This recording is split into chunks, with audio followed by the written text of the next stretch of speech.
we're going to start with a very important debate, maybe a discussion about backup quarterbacks. This was the most important position on the team the last few years. The Niners would always talk about, it's not about the starter, it's about the room, the collective, and they had the best room in the league. Now, they got Brock and some backups. Who do you think the best backup quarterback is on the team, and do they have a good one? Okay. I think the guy that they got from Minnesota. The guy who played for 3 teams last year? Yeah, he's good. Yeah, that guy. That guy. I think he's the backup. But here's what I want to say. Is he a good backup?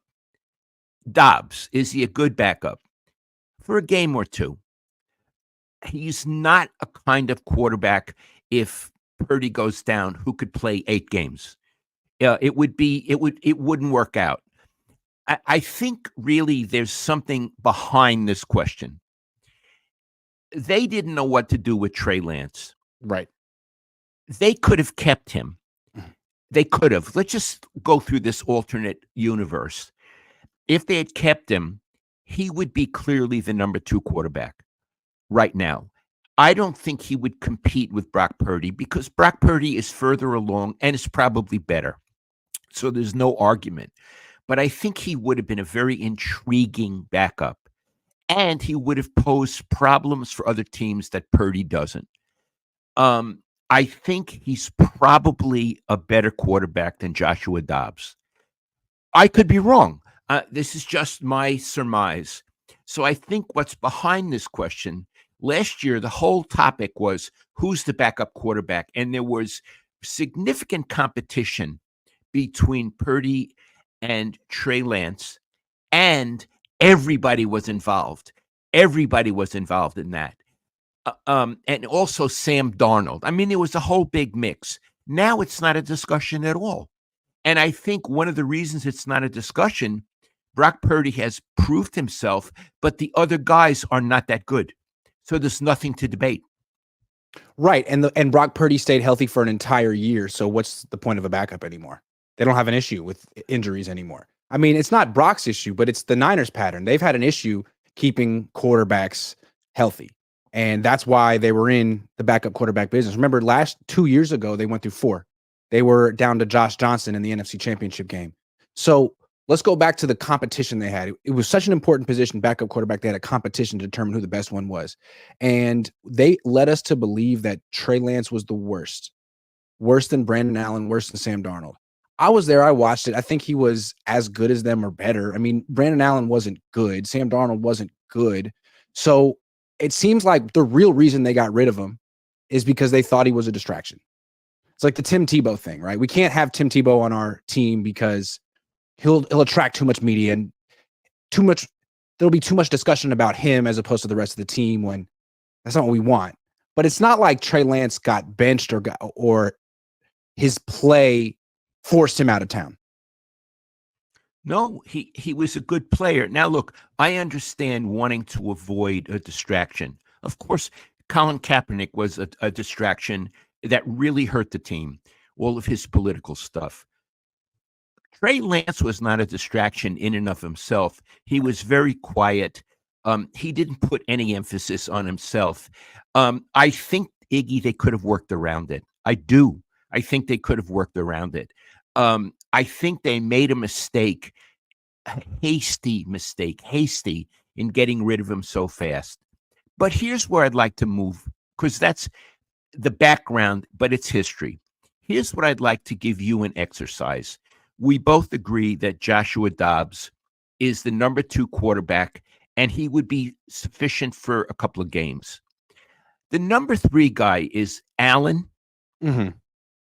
Iggy, make a case, even if you don't believe it, make a case why he should be the backup quarterback and not Joshua Dobbs. Okay. Allen has been with the Niners longer. He was here last year.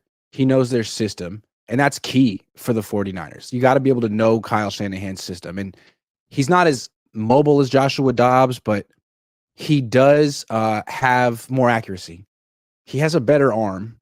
So where Joshua Dobbs is like smart and decisive and can hit all the check down passes and keep the chains moving that way, Allen is more like Purdy, where he can throw the ball like 10, 15 yards down the field in that intermediate area, past the linebackers that Kyle Shanahan constantly wants to attack. So you could argue that Allen is a better fit for the 49ers offense and is closer to Brock Purdy's skill set than Josh Dobbs. Who would you prefer as the backup between those two?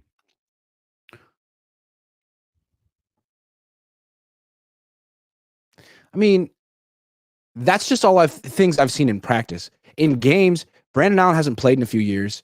I think he's only won a couple of games. We saw Dobbs last year in person. Even though he lost to the 49ers, we were both impressed. We were. He seems like a bit of a gamer, and I think he should probably get the first crack at playing if Purdy goes down. Okay. Here's another one. The undrafted rookie quarterback, Mordecai. Make a case for him being the third quarterback on the roster. Okay. I haven't seen Tanner Mordecai much in like 11-on-11 drills because they didn't put him in that in OTAs, but he's not that different than Brock Purdy. Brock Purdy was the last pick in the draft. He could have been undrafted. When he went into training camp, I didn't think anything of him.